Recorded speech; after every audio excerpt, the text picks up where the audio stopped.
Adikkattukulangara Qadiriya volunteer ടീമിന്റെ 3ാം വാർഷികവും ജമാഅത്ത് chief ഇമാമായിരുന്ന Sharafuddin അൽ ഖാസിമി അനുസ്മരണവും നടന്നു. തണൽ 2025 എന്ന പേരിൽ നടന്ന പരിപാടി എം.എസ്. അരുൺകുമാർ എം.എൽ.എ. ഉദ്ഘാടനം ചെയ്തു. പ്രതിഭകളായ വ്യക്തികളെയും ഉന്നത വിജയം നേടിയ വിദ്യാർത്ഥികളെയും ചടങ്ങിൽ അനുമോദിച്ചു. ജീവകാരുണ്യ പ്രവർത്തനങ്ങൾ നടത്തിവരുന്ന ആദിക്കാട്ടുകുളങ്ങര ഖാദിരിയ വോളണ്ടിയർ ടീമിന്റെ 3ാം വാർഷികവും ജമാഅത്ത് ചീഫ് ഇമാമായിരുന്ന ഫഖറുദ്ദീൻ അൽ ഖാസിമി അനുസ്മരണവും അനുമോദന സമ്മേളനവുമാണ് നടന്നത്. തണൽ 2025 എന്ന പേരിൽ നടന്ന പരിപാടി എം.എസ്. അരുൺകുമാർ എം.എൽ.എ. ഉദ്ഘാടനം ചെയ്തു. രാഷ്ട്രീയത്തിനതീതമായി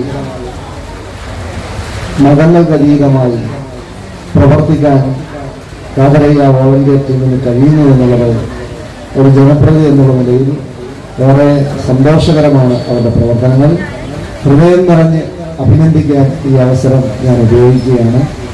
ഹൃദയം നിറഞ്ഞ് അഭിനന്ദിക്കുന്നത് ഇവിടെ ഏറ്റവും അവസാനം സംസാരിക്കുന്ന സൂചിപ്പിച്ചു. മെഡിക്കൽ കോളേജിൽ കുറേ അമ്മമാരുണ്ടാകുന്നു, കുറേ അച്ഛന്മാരുണ്ടാകുന്നു. അവരെ സംരക്ഷിക്കാൻ ആരും തയ്യാറാകുന്നില്ല. മെഡിക്കൽ കോളേജിൽ മാത്രമല്ല, നമ്മുടെ പലയിടങ്ങളിലും ഇത് കാണുന്നുണ്ട്. ഇപ്പോൾ റിപ്പോർട്ട് പുറത്തു വന്നങ്ങനെയാണ്. കുറച്ചു പേരെ അവിടെ കൊണ്ടുവന്നാക്കും, പിന്നീട് തിരിച്ചു പോകും.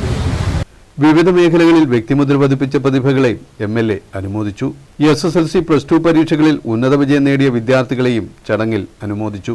വോളണ്ടിയർ ടീം രക്ഷാധികാരി ഹാഷിം ഹബീബ് അധ്യക്ഷനായിരുന്നു. Secretary A.K. നസീം സ്വാഗതം പറഞ്ഞു.